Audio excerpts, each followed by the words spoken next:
Today we have Michael Odom, pastor of Journey Church in Yuma. And we got into some great conversations today. Michael was my pastor during my darkest times with respect to alcohol usage and divorce and hiding and secretly suffering. And Michael not only shares what that was like from his point of view, but he is also sharing with us something that I didn't really much understand, that he himself had some addiction issues and his dad did as well. So let's get into the interview with Michael Odom. Welcome to the show, Michael. It's so exciting to have you because, oh my gosh, you have some stories and some dirt that you might be able to reflect on. Not dirt, but I mean, I'm about to ask you some questions about my journey that I don't even know the answers to from your perspective, but we're going to save that for later. I first want to welcome you and have you introduce yourself. Just like, who are you? Like, where do where are you? You're married, you have kids. What do you like? Like anything you want the audience to know about who you are. Yeah. Well, my name is Michael Odom. I'm a pastor of a church here in Yuma, Arizona.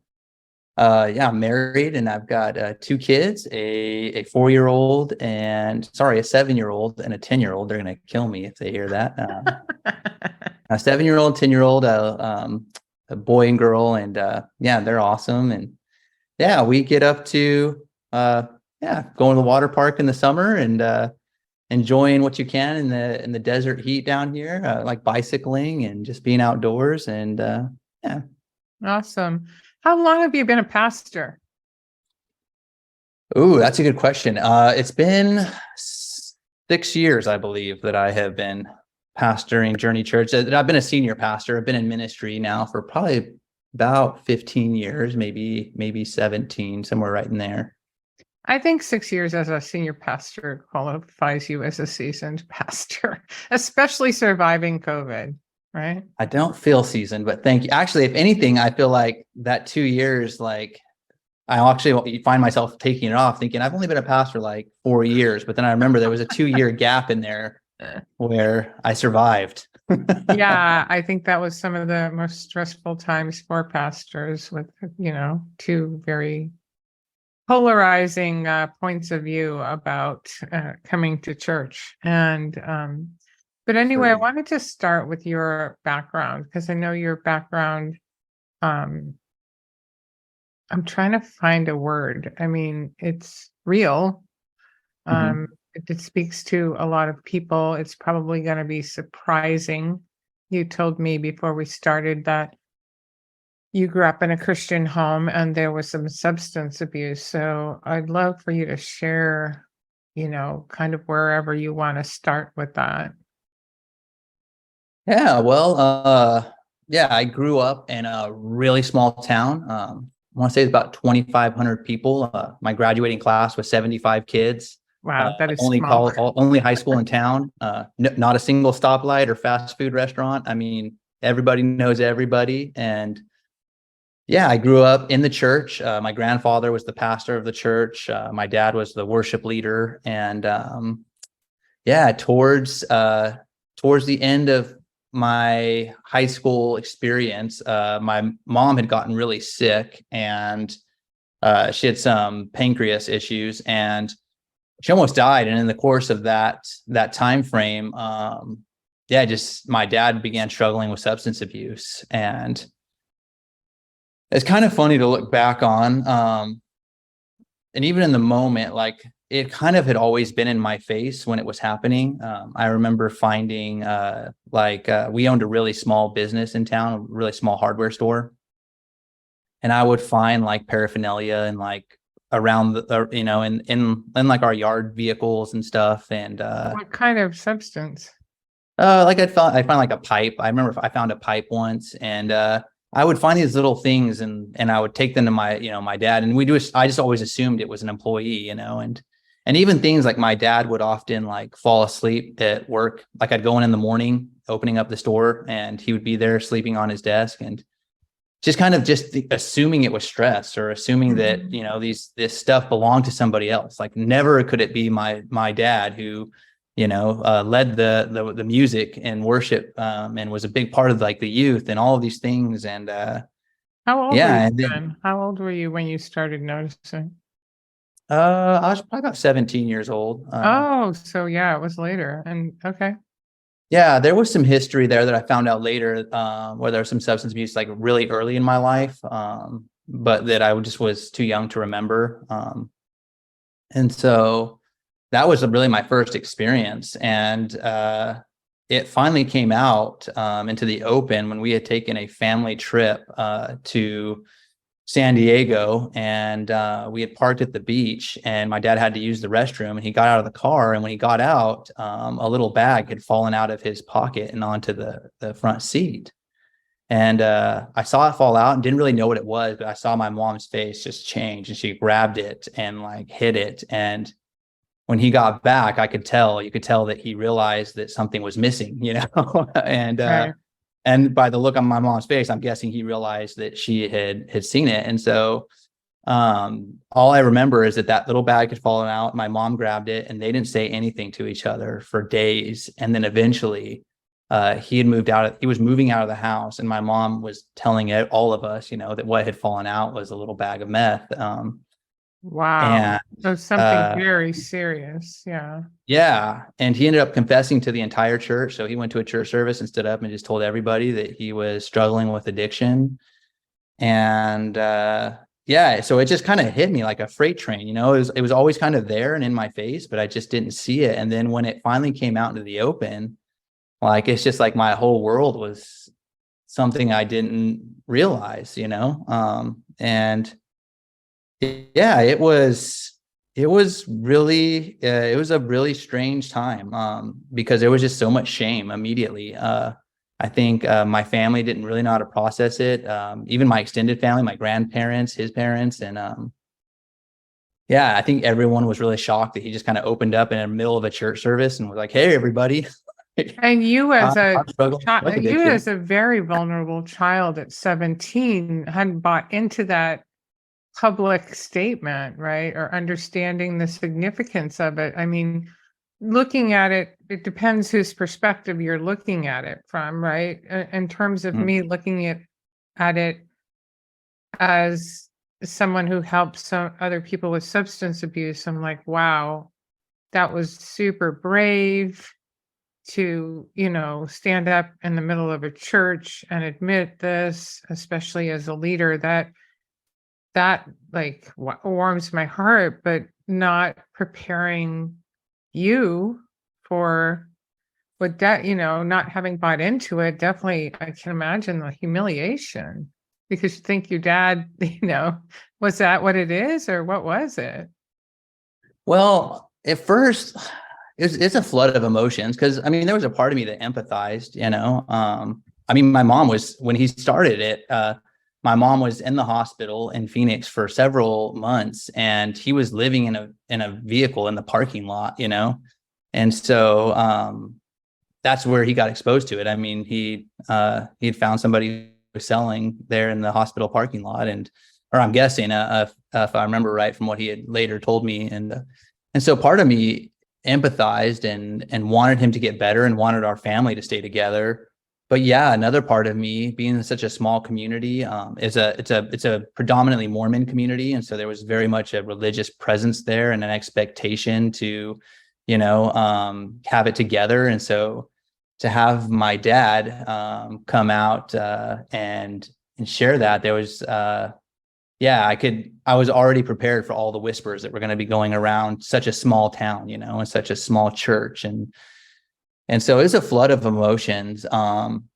Eventually, he struggled to recover, and eventually we lost the hardware store business. It ended up going under because he was taking money from it and using it to buy the drugs. And so I think when that hardware store went under, and it was kind of well known in town that it had kind of gone under because my dad had this drug substance abuse issue, that's when I think like the shame. I remember I deleted all of my social media accounts. Like, I didn't want to at that point, I'd already moved out of that little town and was living in Albuquerque, New Mexico. And I remember deleting all of my social media accounts. I didn't want to go back home. I just wanted to have a completely separate life. Yeah, because I just felt so ashamed. There was so much pride, in who my dad was and who my grandfather was, and in our little business. And yeah, so to have all that just kind of just come crashing down. I hid for a long time away from that. And How did that affect your relationship with God? I compartmentalized it, I kind of stuck it in a compartment and just kind of assumed that it wasn't really my problem. It was my dad's problem, which was a lie. There was a huge wound there in my heart that affected me and my heavenly father and my earthly father. And, but I compartmentalized it and stuck it away and pretended like, well, I'm not going to deal with that. That's my old life, and my old life's not going to affect my new life, and that's how I dealt with it. Worked for a while. It worked. Yeah. Honestly, it worked until I got married. And when I got married, all of a sudden, all those little issues I thought were not really affecting me, I realized really quickly they were all affecting me. I brought a lot of shame into my marriage relationship. I got triggered with shame really easy, and we get stuck in cycles, and my wife would have no idea what she did, to make me experience all this shame. And I would later come to realize it was a lot of my past, and it was a lot of those wounds that I had not reconciled. At all. Yeah. And that's what I've learned as a coach is things, happen in our life, and it's just life, but it affects us profoundly, and our subconscious mind registers it as danger. Yeah. And if we don't kind of go in with it with just a recognition of this is what happened, I didn't have control, just processing it. If we don't process it properly, it gets registered as danger. And then whenever you see it, you react as if there's the same danger. Yeah. Part of it was that, so I had ended up forming my own addiction in video games. And so before I got married, I would probably play 20, 30 hours of video games a week. And when I got married, all of a sudden that wasn't cool anymore. It wasn't cool. My wife would leave for work, and if I had the day off, I'd be sitting there in my whitey tighties with a bowl of cereal playing video games. And when she got home 8 hours later, there I was still, sitting there eating a bowl of cereal, playing with like 4 more bowls around me. And so when she started telling me that she felt like I had an addiction problem, that was a trigger. That was like, that just brought so much out of me. It's like, no, I'm not an addict. Like, I don't have problems, and I'd hidden that all away. And man, that just came just pulling it right out, and it just crushed me, and she was just trying to love me and just trying to bring up, something that she clearly saw me wrestling with. And there was an issue in my life. And it was brutal. Yeah. I love that you're bringing this up because, well, I've prepared a kind of a talk for churches, and when I get up in church, and we've talked about this, like, hey, come listen to Roseanne talk about alcohol problems. It just like no one's showing up, right? So I really I talk about my story, but as it relates to habitual sin, and I think that's what you're talking about. And and before anybody gets freaked out about, because we don't like that word sin either. But I talk about, like, how do I know if I'm involved in habitual sin?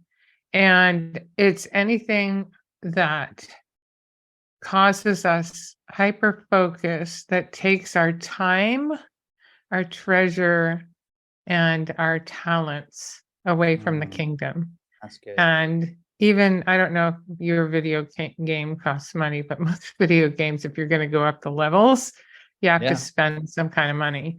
It certainly takes up your time.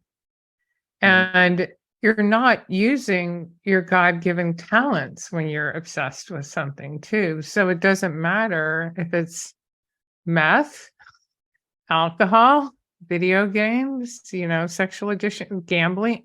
It just goes the gamut. And I love that we're having this conversation with a pastor that admits that he was had an issue Yeah. with video games, you know? Yeah, what's crazy is like I think one of the biggest things is that, and I think this is all addiction, like it cuts you off from everyone around you. Like I wasn't mentally present. We'd be eating dinner together, and I'm thinking about this level I haven't beat. I'm like consumed with waiting for the moment I can pick up that controller again and get back on that thing, and just being completely unpresent to the people who matter, what I thought the most to me, and just being able to hear God's voice like this. It gets so consuming in your mind. Like the idea of being still and actually listening for God's guidance and his voice is just gone, and it's really just a numbing coping mechanism to just really not deal with reality. And Oh my gosh, you sound powerful. like you sound like me. And it's the same dang thing. Mhm. And I remember because I used to be a cigarette smoker too, and I needed that nicotine fix so bad that I couldn't go on a field trip with my son because it would take me away from nicotine for 4 hours and I couldn't do it. Or at least I thought I could. Yeah. Um, and yet, if you asked me what was important in my life, I would say God, my children, my husband, you know what I mean? But Yeah. I was living out a different reality. And I think that is what ultimately causes guilt and shame. I mean, you knew it, right? I mean, I do want to dig a little deeper in this. So, Melissa is addressing it with you Mhm. and you're denying it. But didn't you really? Because a lot of people tell me, well, they don't admit they have an alcohol problem. I go, well, I think they know. You know? Did you know, or were you really in denial about it being a problem? I was, it wasn't really a light bulb for me right away. Because because when I was single, like it wasn't affecting my life really in any negative way. I was present at work, I was doing a good job. And so I would go home and be able to just veg out, and I didn't have anyone to be present to. And This so is I when think you it were took me a Manager. while. Starbucks Say that manager, again. right? This is when you were a Starbucks manager? No, this is when I was a youth pastor, actually. So I was a youth Oh, pastor at this point. okay. I like that even better because that makes me feel better. Right. Yeah, totally. And so like going home, living by myself, and and even when the youth would come over to my house, they'd play with me, and so at that point it's very, it wasn't really taking away from my life, at least that I could see, and I'm sure certainly it was, but I couldn't really see it. And then so when Melissa started bringing it up, there was just so much shame because I related that an addiction problem to this old wound in my heart with my own father, that like that just put a cloud over, all I could see was red, and just no, I am not an addict, and so it didn't really hit me that I had a major problem. Like I do think I kind of sensed it, but I wasn't open to it until she'd gotten pregnant and we'd had our daughter Zoe. And I remember at one point she walked in the room, and she was sleeping, and I was supposed to be taking care of our daughter. And I was playing video games, and my daughter, I didn't want to hold the bottle up on her so she could feed. And so I propped it up with a blanket, and the bottle had like leaked all over her. The blanket was like on side of her face, and she was just freezing cold from this old milk that's just been sitting on her. She stunk. And I'm just sitting here holding that controller. And I remember looking up at her and realizing, this has got to go. Like this is Looking going at to the destroy. baby, or you I'm not going to what? have a family much longer if I got to choose between this and, the people I love. And I think that's when it really hit me that this is destructive in my life. I think maybe you're right. Maybe I did realize that I had an addiction, but I always just thought I just convinced myself, well, it's just something I love, and it's just something I need to manage. And I just, maybe I need to manage it a little better, but it's not an issue. It's not a problem. It's just something I need to just get a little better control of. But that was the moment where I realized I've got a serious problem. And like, if I don't face it, there's going to be some serious loss in my life. Yeah, and that's how it goes with alcohol too. And unfortunately, there's loss all along the way, and loss in connection with people, um, loss financially, loss in loss in your memory, lost opportunity in terms of work, lost opportunity to spend time with children. But until something big happens, like you did something and the family saw and you're embarrassed, or you said something.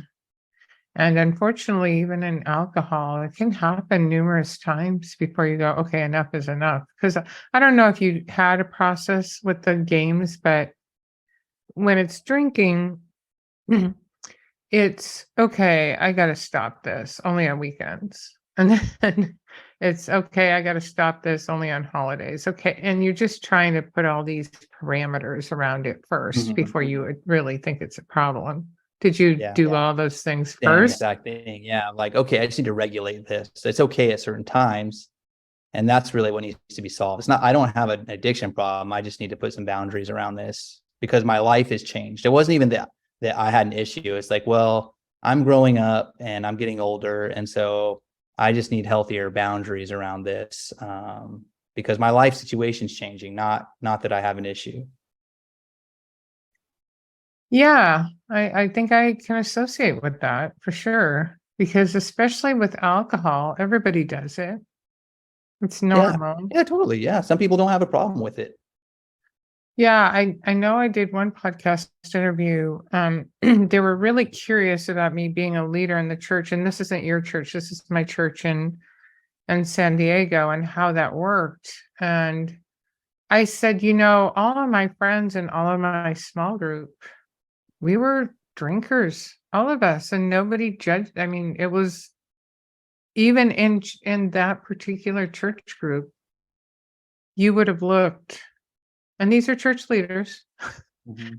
you would have looked unusual if you didn't drink. And I just look back at that and I'm blown away now that I Yeah. know what I know. But of course, society as a whole, the whole drinking issue has gotten out of control. But, you know, we fell for the lie of the enemy and saying this stuff's okay. I mean, you were playing it with the kids, right? Because that's the what to do when you're with kids.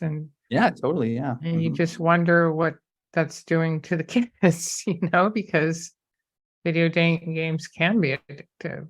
You finally managed. How did you manage it? You just from you didn't have to go to a support group, right? You just did No, it. I just had gone cold turkey. I got rid of the gaming systems I had, and I just determined I wasn't going to buy them again. I just realized like I can't own these things and be okay. And my marriage was in crisis at that point, and it was a culmination of things. The video games certainly weren't helping, but there were other issues we were going through at the time. A lot of that shame stuff was still there, and so that was kind of a little bit related, but we were in crisis, and so we ended up leaving where we were living at the time in Portland and moving. And so I just had this whole fresh start. And I just decided like, I'm not taking that with me as we move and as we leave and we enter a new space. Like I'm committing to realizing like, I can't own those things and be okay. Like other people can, and that's great for them. A lot of my friends and a lot of my family still had those things, but I just realized for me, I can't manage it. And I need to accept that and be okay with that. And as part of, accepting who I am, I just have to realize like that's not for me.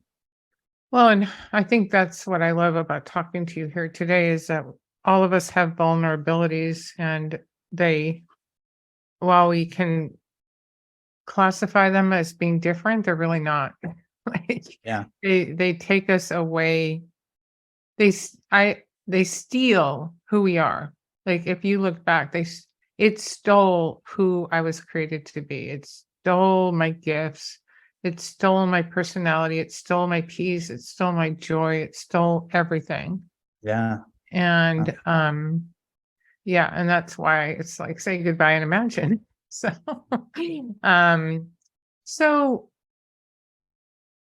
transitioning here to you're a pastor, and this particular experience of yours, hopefully you understand that it's pretty invaluable in understanding people that get caught up in other, you know, behaviors that are repetitive and sinful. Have you found yourself counseling a lot on that subject matter? Yeah, I do. I have a hard time sometimes because when I'm counseling with somebody who is struggling with alcohol or meth, And I can relate to them 100%, but I feel so foolish being like, my drug of choice was video games. And that sounds so like, I feel so stupid saying that, like, how can I relate to you? Like, I remember talking to a guy whose marriage was falling apart, and he had been homeless for a while, and he was literally sneaking into a car dealership, and he would go and sleep in the trunk of a car, and he had literally just every penny he had, went away. And I remember trying to empathize, like fully understanding, like where, yeah, I was hiding money away, like using it to buy video games. But just to say that just felt so silly. Like, how could that Which equate is with, super sad, because hearing this story and how it affected your life, it doesn't sound any different. I mean, no, it was the same. And so it in is. one way, yes, it helps me empathize. And another way, I always have a hard time, and maybe it's my own judgment of just feeling like, oh, this, as soon as I say I can empathize, because I had the same struggle with video games. Yeah, I I think that's you, because I think we've just oh, uncovered right totally. here together that it's pretty dang similar. Yeah. Substances, well, they change how we act, but I would tell you, after knowing you, to think about you as a dad who didn't address your baby. That's shocking to me, because I know what a caring human being you are, and what a loving father you are, and how much time and attention you give your daughter. So, when you describe, like, wow, that with your daughter, that's addiction. That is addiction Yeah. to the same. Even now, like, I can still replace. So I'm still finding myself replacing video games for podcasts, replacing video games for political commentators, and I recognize it because all of a sudden I become a super irritable. Like, I don't have Ah, patience for what my, if my kids drop something, if they need something, I'm snapping at them. I'm finding myself angry, and I'm realizing, it's because I'm giving my full self to distraction, to something that's pulling me out of reality. And I don't need to at all. Like, I just don't know how to be in the quiet. And so if I'm here at the house, and I'm trying to do dishes, or I'm trying to, just be present with my kids, I'm finding myself turning on a podcast, or just getting something going that's stimulating my mind. And then all of a sudden I am so frustrated and so impatient with them. And you're right. It completely changes who you are. well, It's like, I study the science of the brain, and by the way, not even the scientists got the science of the brain down. So there are a lot of things that change all the time, but my understanding, especially, so my quote struggle is processed sugar. I find that, and it wasn't the case before. Um, as I was quitting, I did like sugar, but now it's looking more like a bigger problem, because there's no break on it. And I can feel, because I don't have the alcohol, I can literally feel my brain light up. So I think what it is, from my understanding, it's like this dopamine hit. mm, And it doesn't matter where you're getting it. It's a podcast. We need to yeah, distract. We naturally want to go towards pleasure and away from pain. So when we're struggling with something that is painful, we are looking for anything to distract us from it, as opposed to sitting with it, praying about it, recognizing it, having some awareness over it, dealing with it. There's a whole yeah. process involved. Yeah. But I definitely would be a lot more compassionate with yourself when you're trying to, and you can say, I've done some research, and while it's not the same, it is. It's very much the same. Yeah. Hmm. Um, so, all right. Well, congratulations on solving for that. And I do, Michael is a very compassionate pastor, for sure. Um, I want to transition to something I'm afraid to transition to, but I think it's be good for everybody.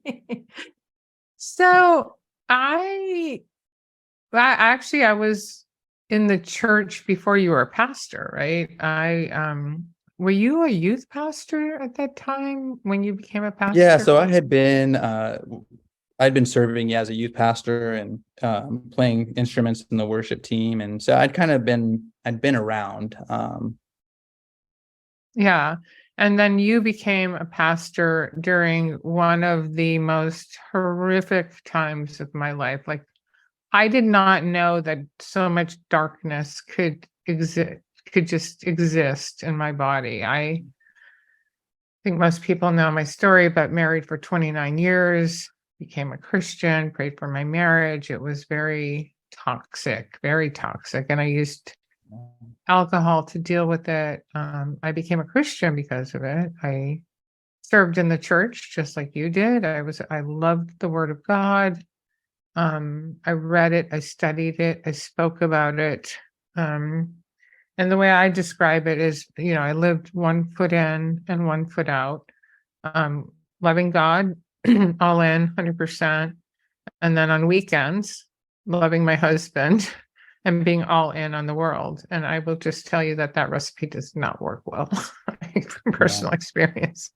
But I stayed in that marriage because I thought that's what God asked me to do. I believed that it would be redeemed. I believed he would find Jesus. And, of course, that's always possible. But for some reason, at the point of it, the end of a 29-year marriage, none of those things happened. My marriage collapsed. And at the time I met you, I don't know if I was angrier at God, at me, or at my ex, but there was just a trifecta of anger. And I was treasurer of the church when you started, so you had to work with me as a Bible study leader. And I remember telling you when I first met you, almost every time we talked, I cried.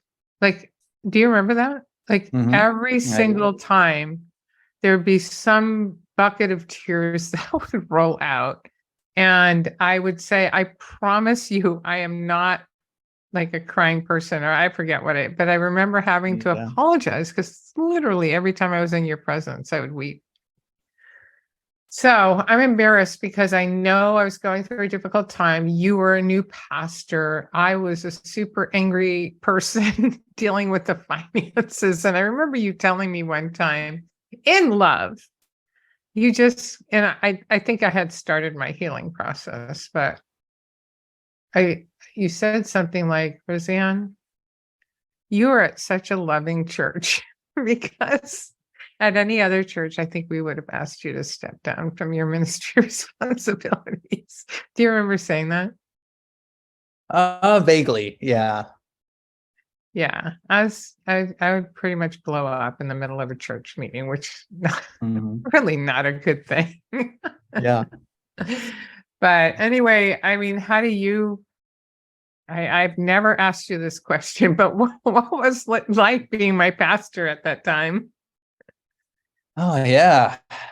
Oh yeah. Literally, It's got a happy reflecting ending, so don't worry. Yeah. No, it was a lot of emotion all at once for me.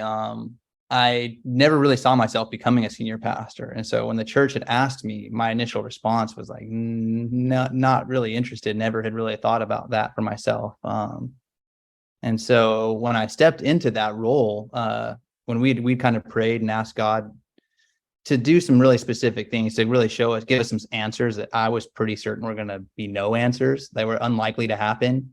I remember we prayed for the interim pastor to turn down the position, and he seemed pretty excited to come and be in that space. And my mother-in-law she'd heard the rumors, and she was kind of, not really, she'd already advised us, like, I think you're too young and your kids are, don't do this. And so I would pray she had a change of heart. I was specifically praying for things that I'm like, okay, these are unlikely things to happen. And if God answers them yes, well, then we'll know that he's leading us to do this. And so surprise, he answered them all yes. So when I stepped into that position, I was feeling like God asked me and Melissa to take it on, but I felt very insecure in how to move forward. I remember meeting with lots of pastors right away and be like, you got to tell me what you do. Like, I don't know why I'm even doing this. Like, I'm doing this because, I know why. God called me to, but this church is hurting. It's wounded. it's gone through a lot. It had gone through, I think, 3 pastors in about 4 years at that point. And yeah, and then our board wasn't very healthy at that time. Yeah, and you were struggling, and so just as I think I was probably 30 years old when I took on that position, and just kind of felt like I was way out of my depths in terms of, how to lead this wounded body forward. And so I do remember you were really struggling, and just about every meeting you had, you were really frustrated, and you wanted accountability for everybody, and you wanted people to kind of just do what you wanted them to do, and what you expected them to do, and what you thought that they should be doing. And yeah, you kind of That lose it sounds when very you didn't feel like controlling. you'd get them to do what you wanted and what you thought they should be. And so, yeah, I remember you blowing up in my office, coming to me really frustrated of, hey, I think this person's doing this wrong, that person's doing this wrong. And you had all the lists of everybody and what they should have been doing, and how frustrating it was, and how you wanted God to lead us forward, but God can't lead us if these people are not doing what they should be. And I had all the answers. you did. You had all the answers. Oh gosh, that could be a quality of me right now too. I just handle it different though. What is it? Move, touch, and inspire. Just different. Yeah. Well, one of the big changes I think I noticed is that I really think that you were really trying to validate your worth and like your past experience, and like the merits you had before. And like, I think that you, like the people that you associate with, I remember you always kind of dropping your credentials on me and being like, this is why you should listen to me. Oh yeah. And I think that that's where a lot of the pain came from, is when you weren't experiencing what you Love. wanted. It felt like people weren't valuing you. They weren't listening to you. It's like you were hoping that them listening to you would validate kind of who you were, and recognizing like, all those things that you brought to the table. And I remember, like, I think I felt a lot of compassion for that, because when I had stepped into the church, I had a very similar mentality, and God shut that down really quick. I was pretty successful with Starbucks. Had been moving up the company fairly quickly and getting lots of awards, and just being really recognized by my bosses, and just really feeling like I was a good business leader. And so when I stepped into the church, like, I really had that mentality of, well, I know what to fix here. I've got some ministry experience, I've got some business experience. And right away realized I can't control people. And all of my worth came from how successful this church was going to be. And I found myself actually having, I don't even know if you knew this, but similar issues to you. It was just very closed door. Like, when I would get home, I would be really edgy, and I would often lose control. And I scared my wife a couple of times. She thought I was actually going to get physical with her, and I had to start going to counseling for myself. And so I think when you were in my office kind of unloading all this stuff on me, I had a lot of compassion, because I recognized that, I'd recognized that. Oh, is this yes, the same time as the video games were going on? Were we struggling at the same time? No, the video games weren't going on anymore. I think at that point, my issue was I really felt like I was going to fix our church. And I would quickly realize, like, I can't, I wasn't fixing it. We had staff that had quit on me. So we had a lot of positive movement at first. Like, when I think that first couple of months when I came on, we kind of did a little bit of remodeling. We brought some new staff on, and there was a lot of just really positive momentum building. And then all of a sudden, some of those staff left, and people started dropping away from the church. And all of a sudden, like, my worth just went in the toilet. I felt like I was failing God, myself, my family, and the church. And so, yeah, that was my crisis at that point. And I wasn't getting that recognition anymore that I was at Starbucks. I wasn't getting that, like, because I didn't have the metrics to back it up. Like, all of a sudden our metrics were starting to slide down, of what I considered our success metrics. And so when that started to slide, I didn't know what to do. Like, I just felt like I couldn't control it. And so I think when you were coming to my office, my heart just kind of really resonated, and I just. Oh, that's nice. I thought you were going to say, oh, you were just so difficult to deal with firsthand. Yeah. You were, I mean, you weren't easy, but there was a lot of compassion there. well, and that's how I felt. Like every time I would come crying to you, you would just speak about God and just a different perspective and go, it doesn't always work out and we have to, and just wait. And, it ended up that you were right. I mean, we had to change our perspective. I used to judge people like so and get angry. And now I just feel like, well, I know the substance was an issue for me. I know that when I took away the substance, I was calmer and I could look at a situation and I might still assess the situation the same, but not imply the judgment that went along with it. Like everybody's doing something wrong or something. Rarely do people go in and go, I want to really screw all this up for the church, Totally, yeah. Everybody has a heart to do what they see is right. Everybody has blinders based on the past. And you kind of discussed some today. And I guess the thing that getting rid of alcohol helped me, and especially being in coaching, and so experiencing everybody suffers, and that as a pastor, right? Yeah. And you're telling me that you did too. So it's just part of humanity. And when people act inappropriately, I'm sure there's something behind it that's not pretty for them. Yeah. And it allows me not to react to it anymore. As I reacted to a lot of things. But they were kind of trauma wounds of my past. And well, thank you for putting up with me because we've been friends, and Michael helped me proofread my journal because I wrote it, but I'm not a pastor, and I'm like, well, I need to make sure this is theologically applicable. And you were just so gracious to give me your time and do that. And then publicly thank you. You know how appreciative I am, but I do want to thank you for doing that. Just in light of, all of our conversations and all the conversations that you have with other people as it relates to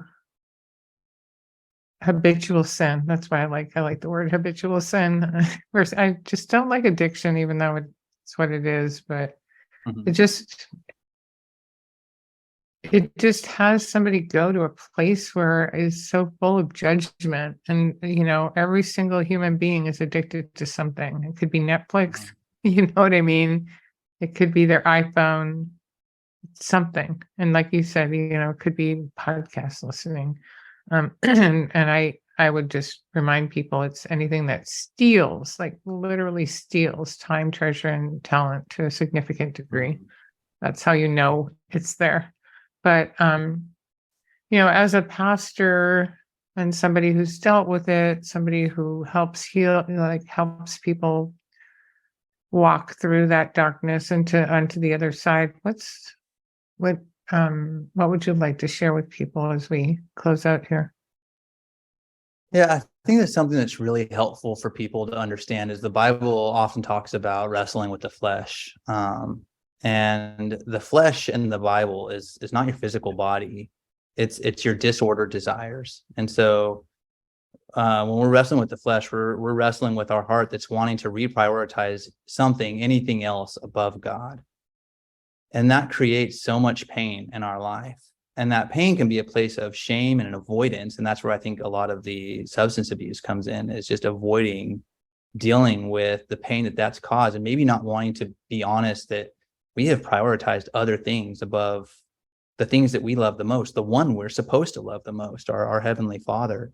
But He wants to meet us in that suffering, and He wants to redeem us and heal us if we're willing to meet him there and not hide from him in it. And it is painful. It does mean the death of our pride usually. And it does mean walking through and being honest where we have been hiding.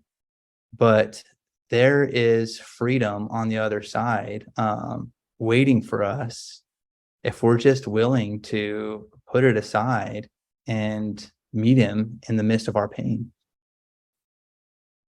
Yeah. And I do, I always like say goodbye and imagine, because when we're in the midst of our habitual sin, whatever it is, we don't understand the joy and the peace that are at our fingertips when we can put it aside, even though it's uncomfortable. It gets rid of all, like, we're thinking we're having fun and involved in the activity. Mhm. And it's not. Like, if you look back, was that any fun? Being like going there in front of a TV. Yeah, I know. Yeah. Yet when you were in it, it was, you couldn't manage life without it. And I didn't ever have a video game thing, but I know alcohol and I know cigarettes, and they're all the same. Yeah. Everybody wrestles with the flesh. Like every single person wrestles with having disordered desires and wanting to place things above of God. And sometimes it's even family, or, Yeah. it's not always bad things, but everybody's always wrestling with the flesh. It's a force of will that's against God in our life. And it's not to go unrecognized.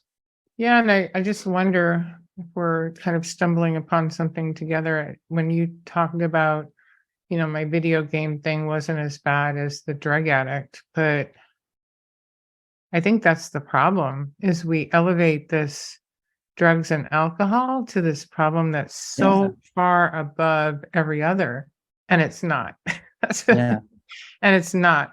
Like a lot of people, I had a significant alcohol problem. And by the way, did you know that did you perceive I had a drug or alcohol problem? No, I didn't actually know that until later on. I'm not sure at what point it came out, but I did not have any idea that that was going Yeah. on at the time. No. And that's important, because that's what I tell people. I was really good at hiding it.